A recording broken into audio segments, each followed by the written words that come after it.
ধর্ম শব্দ অতিশয় জাঁকজমকে পরিপূর্ণ। হেনাথ করুণাময় নিবেদন তাই, তব পদে ইংরাজের জয় ভিক্ষা চাই।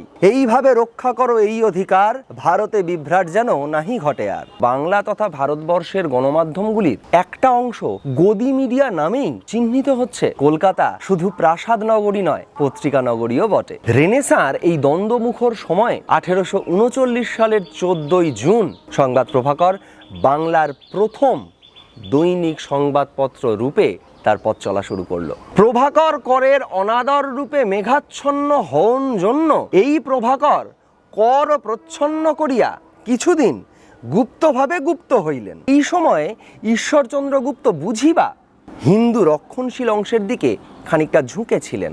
কিন্তু শুধু এটুকুই সংবাদ প্রভাকর ও তার সম্পাদক ঈশ্বরচন্দ্র গুপ্তের পুরো পরিচয় নয়। আসলে সমাজে যখন নতুন যুগ নতুন সময়ের শুরু হয়, তখন পুরনোর সঙ্গে নতুনের সংঘাতে যে অস্থিরতার সৃষ্টি হয়, সেই সময় সমাজের একটা অংশের মধ্যে আমরা পরস্পর বিরোধী অবস্থান দেখতে পাই। শুধু সমাজের একটা অংশের মধ্যে নয়, অনেক ব্যক্তির মধ্যেও এই পরস্পর বিরোধী অবস্থান ও বক্তব্য আমরা অনেক সময়ই দেখতে পাই। কৃষকদের দুরবস্থা ও নীলকরদের অত্যাচারের বিরুদ্ধে সংবাদ প্রভাকর যেরকম চাঁচা ছোলা ভাষায় প্রতিবেদন প্রকাশ করত, সেই সময়কার অন্যান্য সংবাদপত্রে তার জুড়ি মেলা ভার ছিল।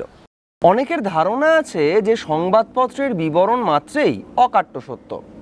আবার অনেকে বর্তমানকালের সংবাদপত্রের অসত্য প্রচারের অদ্ভুত ক্ষমতা দেখিয়া একেবারে বিপরীত সীমায় পৌঁছিয়া সিদ্ধান্ত করিয়া বসেন যে সংবাদপত্রের বিবরণ মোটেই বিশ্বাসযোগ্য নয়।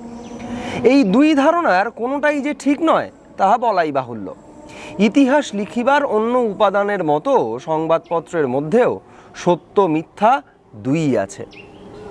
সংবাদপত্রে সেকালের কথা গ্রন্থের প্রথম খণ্ডে ব্রজেন্দ্রনাথ বন্দ্যোপাধ্যায় শুধু এটুকু বলেই থামছেন না।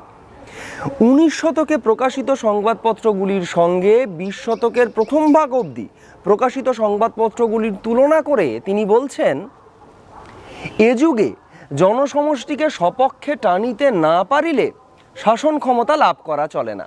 সেজন্য সত্য হোক মিথ্যা হোক, যা কিছু একটা স্তোক বাক্যে প্রবোধ দিয়া লোককে নিজের দলে টানা প্রত্যেক রাজনৈতিক দলেরই একটা জীবন মরণের ব্যাপার হইয়া দাঁড়াইয়াছে। এই কাজের ভার পড়িয়াছে প্রত্যেক দলের সংবাদপত্রের উপর। এই কারণে বর্তমান যুগের সংবাদপত্রের শুধু মতামতই নয়, সংবাদ পর্যন্ত অনেক সময় অতিশয় বিকৃত। আজ থেকে প্রায় 87 বছর আগে 1937 সালে এই বইতে ব্রজেন্দ্রনাথ বন্দ্যোপাধ্যায় যে কথাগুলো বলছেন, আজকে 2024-এ দাঁড়িয়ে সেই কথাগুলো শুধু প্রাসঙ্গিক তাই নয়, চরম বাস্তব বটে। সদ্য শেষ হওয়া লোকসভা নির্বাচনে আমরা দেখেছি এই দেশের গণমাধ্যমগুলির নির্লজ্জ শাসক তোষণের ভূমিকা। সংবাদপত্রগুলিও তার ব্যতিক্রম নয়। এই রকমই একটা সময়ে যখন বাংলা তথা ভারতবর্ষের গণমাধ্যমগুলির একটা অংশ গদি মিডিয়া নামেই চিহ্নিত হচ্ছে, সেই সময়ই এসে হাজির হলো আর একটা 14ই জুন। আজ থেকে 185 বছর আগে, যেদিনে পথ চলা শুরু করেছিল বাংলার প্রথম দৈনিক সংবাদপত্র। আজকের ভিডিওতে আমরা শুনে নেব সেই ইতিহাস। তার কারণ, সমাজকে বুঝতে গেলে, ইতিহাসকে জানতে গেলে অন্যান্য মাধ্যমগুলির মতো সংবাদপত্রের গুরুত্বও অনেকখানি। তবে তার আগে আমরা শুনে নেব বাংলায় সংবাদপত্রের ইতিহাসের কথা। 1780 সালের 29শে জানুয়ারি কলকাতায় প্রকাশিত হলো ভারতবর্ষের প্রথম সংবাদপত্র হিকিস বেঙ্গল গেজেট। আইরিশ বংশোদ্ভূত জেমস অগাস্টাস হিকির এই সংবাদপত্র ব্রিটিশ ইস্ট ইন্ডিয়া কোম্পানির রোষে পড়ে 2 বছর চলবার পর বন্ধ হয়ে গেলেও তার পরের বছরগুলোতে কলকাতা থেকে বের হতে লাগলো বেশ কিছু পত্রপত্রিকা। 1780 থেকে 1800 এই 20 বছরের মধ্যে শুধুমাত্র কলকাতা থেকেই প্রকাশিত হয়েছিল 19টি সংবাদপত্র। 19 শতকে সেই সংখ্যা এতটাই বেড়ে দাঁড়ায় যে ফ্রেন্ড অফ ইন্ডিয়া সংবাদপত্রটি বলতে বাধ্য হয়, কলকাতা শুধু প্রাসাদ নগরী নয়, পত্রিকা নগরীও বটে। বাংলা ভাষায় প্রথম সংবাদপত্রের আত্মপ্রকাশ ঘটে 1818 সালে। তবে বাংলা ভাষার প্রথম সংবাদপত্র কোনটি এ নিয়ে ঐতিহাসিকদের মধ্যে মতবিরোধ রয়েছে। অনেকে গঙ্গাকিশোর ভট্টাচার্যের বাঙ্গাল গেজেটিকে প্রথম প্রকাশিত সংবাদপত্র বলেন, অনেকে আবার মার্শম্যান সম্পাদিত সমাচার দর্পণকে এই সম্মান দিতে চান। আমরা এই বিতর্কে নিরসন করতে পারিনি, তবে কথা বলাই যায় যে সমাচার দর্পণ বা বাঙ্গাল গেজেটি কোনোটি দৈনিক সংবাদপত্র ছিল না। 20 আগস্ট 1828 রামমোহন রায় স্থাপন করলেন ব্রাহ্মসভা। উইলিয়াম বেন্টিঙ্ক আইন করে সতীদাহ প্রথা রদ করলেন। 1830 সালের 17 জানুয়ারি রাধাকান্ত দেবের নেতৃত্বে হিন্দু রক্ষণশীল সমাজের একটা অংশ তৈরি করল ধর্মসভা, যার উদ্দেশ্য ছিল অশাস্ত্রীয় সমাজ সংস্কারের বিরুদ্ধে সংগ্রাম। আর 1831 সালের শুরুর দিকে হিন্দু কলেজে ইয়ং বেঙ্গল গোষ্ঠীর জীবনাদর্শ নিয়ে হিন্দু সমাজে শুরু হলো প্রবল আলোড়ন, যার ফলশ্রুতিতে ডিরোজিওকে বাধ্য করা হলো হিন্দু কলেজের অধ্যাপক পদ থেকে পদত্যাগ করতে। এই টালমাটাল সময়ে ঝঞ্ঝা বিক্ষুব্ধ পরিস্থিতিতে পাথুরিয়াঘাটা ঠাকুর পরিবারের যোগেন্দ্রমোহন ঠাকুরের সহায়তায় ঈশ্বরচন্দ্র গুপ্ত প্রকাশ করলেন সংবাদ প্রভাকর।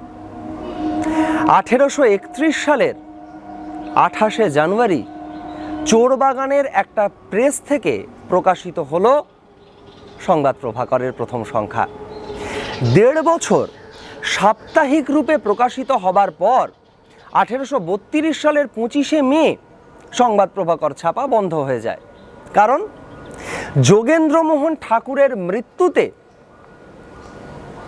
প্রভাকর করের অনাদর রূপে মেঘাচ্ছন্ন হন জন্য এই প্রভাকর কর প্রচ্ছন্ন করিয়া কিছুদিন গুপ্তভাবে গুপ্ত হইলেন। এর 4 বছর পর 1836 সালের 10 আগস্ট আবার প্রকাশিত হতে শুরু করলো সংবাদ প্রভাকর। তবে এবার 12 ত্রয়িক, মানে সপ্তাহে 3 বার করে প্রকাশিত হতে লাগলো এই পত্রিকা। এভাবে 3 বছর চলার পর 1839 সালের 14 জুন সংবাদ প্রভাকর বাংলার প্রথম দৈনিক সংবাদপত্র রূপে তার পথ চলা শুরু করলো।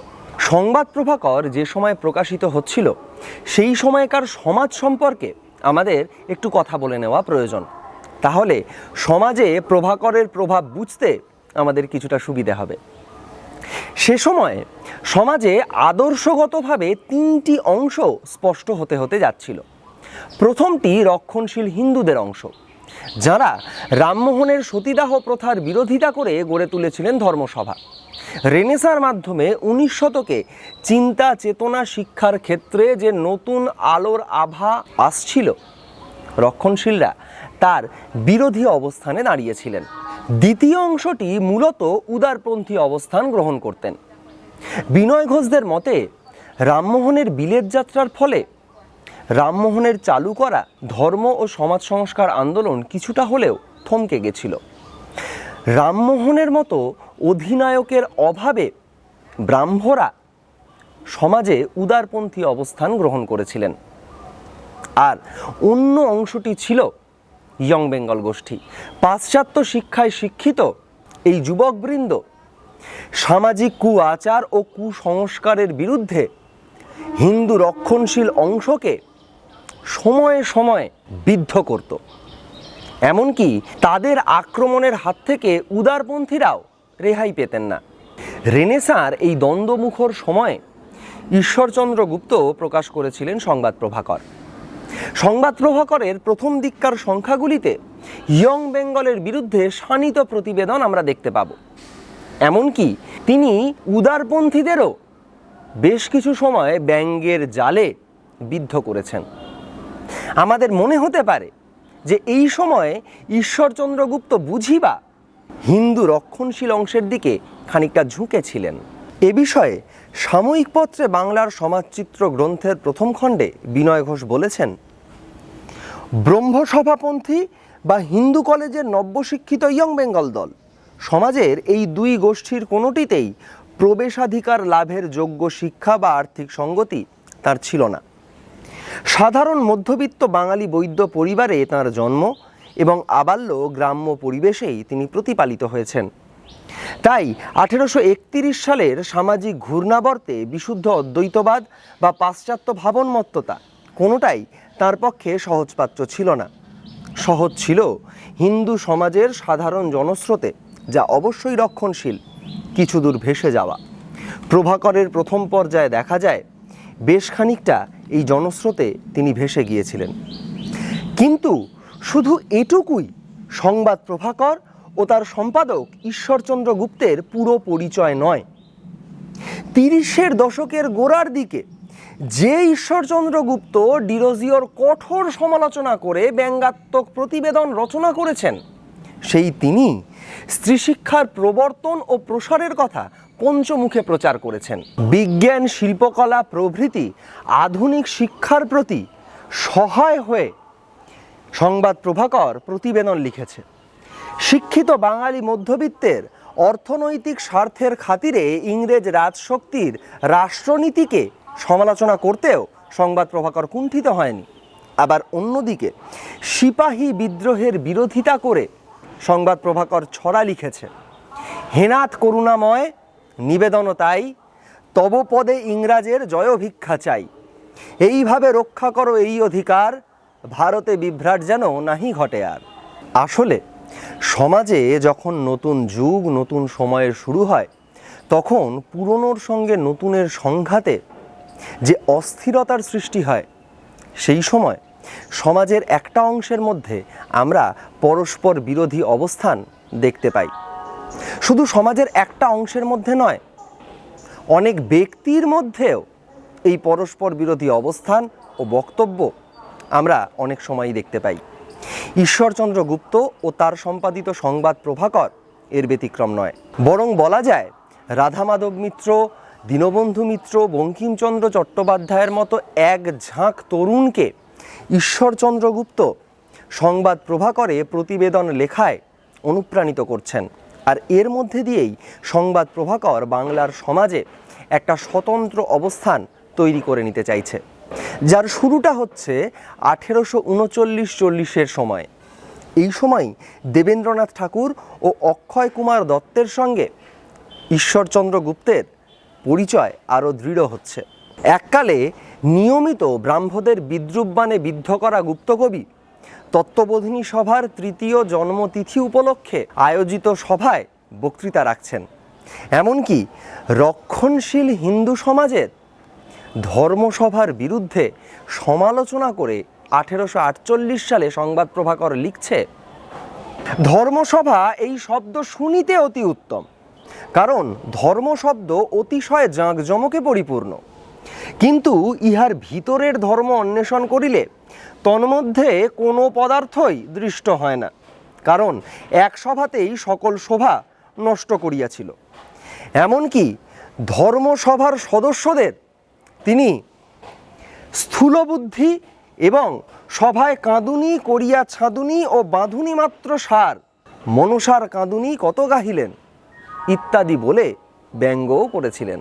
দৈনিক সংবাদপত্র হিসেবে প্রকাশ হবার পর থেকে সংবাদ প্রভাকর বাংলার মানুষের স্বাধীন বাণিজ্য, বাংলার মানুষের চাকরি সমস্যা, বিজ্ঞানমুখী শিক্ষার সপক্ষে, মাতৃভাষায় শিক্ষার সপক্ষে লাগাতার সওয়াল করে চলেছিল। কৃষকদের দুরবস্থা ও নীলকরদের অত্যাচারের বিরুদ্ধে সংবাদ প্রভাকর যেরকম চাঁচা ছোলা ভাষায় প্রতিবেদন প্রকাশ করত, সেই সময়কার অন্যান্য সংবাদপত্রে তার জুড়ি মেলা ভার ছিল। সংবাদ প্রভাকরের চরিত্র সম্পর্কে বিনয় ঘোষ তাঁর সাময়িক পত্রে বাংলার সমাজচিত্র গ্রন্থে যে কথাটি বলছেন, ধনিক মালিকের পোষকতায় প্রভাকর দীর্ঘকাল পরিচালিত হলেও দেশের ধনিক শ্রেণীর নির্লজ্জ স্তাবকতা প্রভাকর সম্পাদক ঈশ্বরচন্দ্র গুপ্ত অথবা তার উত্তরাধিকারী কখনো করেননি। আর এই কথা যে আদ্যন্ত সত্যি, তার প্রমাণ আমরা পাই 1852 সালের 28শে ভাদ্র সংবাদ প্রভাকরের একটি সম্পাদকীয়তে, যেখানে সংবাদ প্রভাকর লিখছে,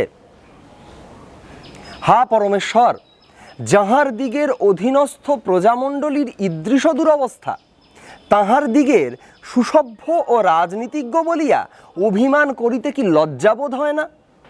যে পর্যন্ত কৃষকদিগের অবস্থার পরিবর্তন না হইবে সে পর্যন্ত ব্রিটিশ গভর্নমেন্ট বিজ্ঞ সমাজে কদাচ প্রতিষ্ঠাভাজন হইতে পারিবেন না। 1858 সালের 1 অক্টোবর সংবাদ প্রভাকরে প্রকাশিত সম্পাদকীয়র নাম ছিল নীলকরের দৌরাত্মে রাইয়ত লোকের সর্বনাশ। সেখানে ঈশ্বরগুপ্ত লিখলেন, আমরা নিশ্চিত রূপে কহিতে পারি, সাদা হাকিমের দ্বারা সাদা নীলকরেরা কোনো মতেই শাসিত হইবেন না। কালা ব্যতীত প্রজাদিগের ওই জ্বালা নিবারণ হইবার নাই। তবে এহেন প্রভাকরের দৃষ্টি সিপাহী বিদ্রোহের সময় যে কীরকম ঘোলাটে হয়ে পড়েছিল সে কথা আপনাদেরকে আমরা আগেই বলেছি। আসলে সংবাদ প্রভাকরের বাংলার সমাজে সংবাদপত্র হিসেবে যে ভূমিকা তা অনস্বীকার্য, কিন্তু তারপরেও বেশ কিছু প্রশ্ন রয়ে যায়। তার একটা দূর অবধি সমাধান বা বিশ্লেষণ আমরা করবার চেষ্টা করেছি, বাকিটুকুর ভার আপনাদের হাতে। ভালো থাকবেন, আপনাদের মতামত আমাদেরকে কমেন্ট করে জানাবেন। আর এর সঙ্গে সঙ্গে এই ভিডিওটি আপনাদের কেমন লাগলো সেটাও আমাদেরকে কমেন্ট করে জানাতে ভুলবেন না। আর যারা এখনও আমাদের চ্যানেলটিকে সাবস্ক্রাইব করেননি তাদের কাছে অনুরোধ রইল আমাদের চ্যানেলটিকে সাবস্ক্রাইব করে আমাদের পাশে থাকুন, যাতে আমরা আপনাদের কাছে এরকম আরও বিষয় নিয়ে হাজির হতে পারি আগামী দিনে। ভালো থাকবেন। বাংলা ভাবনা।